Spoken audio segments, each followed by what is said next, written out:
Hello, BookTube. I have a small book haul for you today. A few weeks ago, I put in an order with Blackwell's, the UK bookseller that has largely replaced a book depository for people who would like to order books from the United Kingdom. I put in an order for 3 books, and over the last few weeks, those 3 books have come in. Also, I put in a pre-order for the latest volume of poetry from Anne-Marie Macari from Book People, and that order came in last week. So I'm going to haul these 4 volumes. I've arranged them alphabetically, and as luck would have it, the first 3 books are from Blackwell's, and the final book is from Book People. So let's get started. First up is The Rot by Evelyn Araluen. It's not that you think you can change this, but you need something to do with your hands. The Rot is an unflinching study of the decaying romances, expired hopes, and abject injustices of the world, a liturgy of girlhood in the dying days of late-stage capitalism. These poems are these poems expose fraying nerves and tendons of a speaker refusing to avert their gaze from the death of country, death on country, and the bloody violence of settler colonies here and afar. Across sleepless nights, fractured alliances, and self-destructive coping strategies, the rot is what happens when poetry swallows more rage than it can console, quiet, or ironize. This book demands you ready yourself for a better world. So The Rot has been longlisted for this year's Stella Prize, the Australian version of the Women's Prize. The Stella Prize, in addition to recognizing fiction, also recognizes poetry and nonfiction. And this was one of the long-listed works that I felt an immediate interest in, and so I ordered it from Blackwell's, and was the volume that really got me to want to order it from, put it in an order with Blackwell's. Next is The Night of Quiet in Tehran by Shida Bazyar, translated from the German by Ruth Martin. A captivating polyphonic novel of one family's flight from and return to Iran. 1979, Behzad, a young communist revolutionary, fights with his friends for a new order after the Shah's expulsion.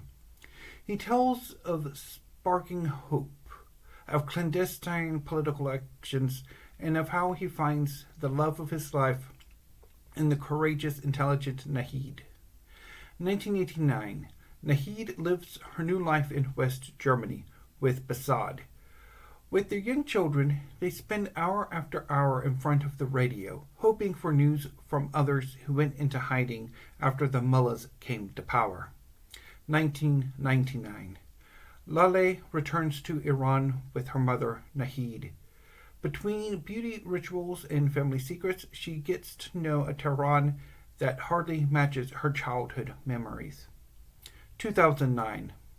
Laleh's brother Mo is more concerned with a friend's heartbreak than with student demonstrations in Germany.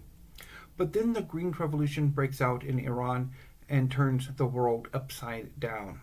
A topical, moving novel about revolution, oppression, resistance, and the absolute desire for freedom. So this novel has been longlisted and now shortlisted for this year's Booker International Prize. And this was one of the novels that really grabbed my attention from this year's long list.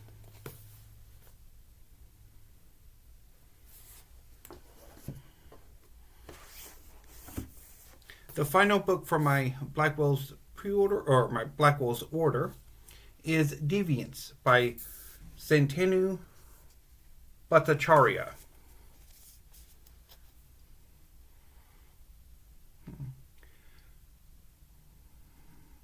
Vivan, a teenager in India's Silicon Plateau, has discovered love on his smartphone. Intoxicating, boundary-breaking love. His parents know he is gay, and their support is something Vivan can count on. But they don't know what exactly their son gets up to in the online world. For his uncle, born 30 years earlier, things were very different. Membro's life changed forever when he fell for a male classmate at a time and in a country where the persecution of gay people was rife under a colonial-era law criminalizing homosexuality. And before that was Membro's uncle Sukumar, a young man hopelessly in love with another young man, but forced by social taboos to keep their relationship secret at all costs.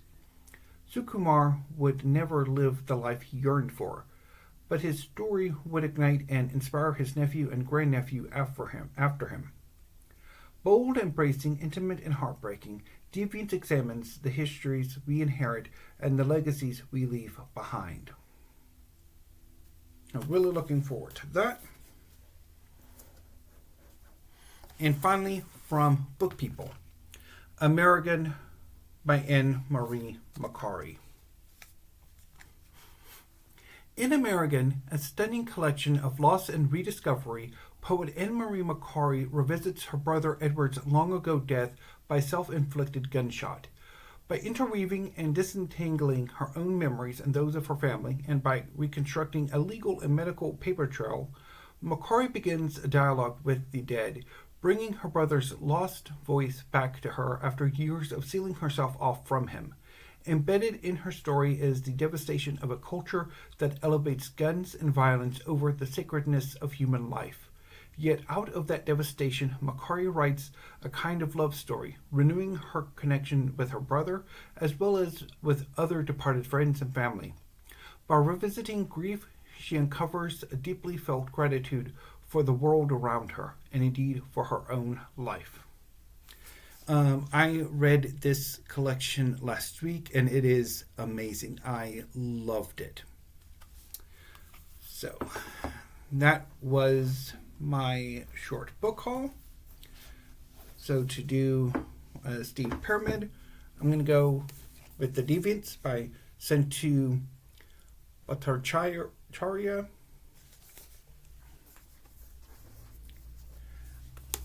The Nights Are Quiet in Tehran by Shida Bazyar, translated by Ruth Martin from the German. Wait, no, Amerigun should go first. Amerigun by N. Marie Macari. Actually, now that I think about it, I think Amerigun probably should have gone first. And I think that's slightly longer. And finally, The Rot by Evelyn Araluen. So what I'm going to do is I'm going to alphabetize these and put these to the side, and then wait for my next book haul to come in, and then I'll alphabetize all of these together. And then at the end of the month, and once the fiction, poetry, and drama side of my 2026 library tour is finished, I will put all of these new books in with the others as I kind of move the shelves. So yeah. So speaking of future pre-orders or future orders, I did on Saturday put in an order with Powell's, the Gay Bookstore in Portland, Oregon. They had a sale on used books that I jumped on.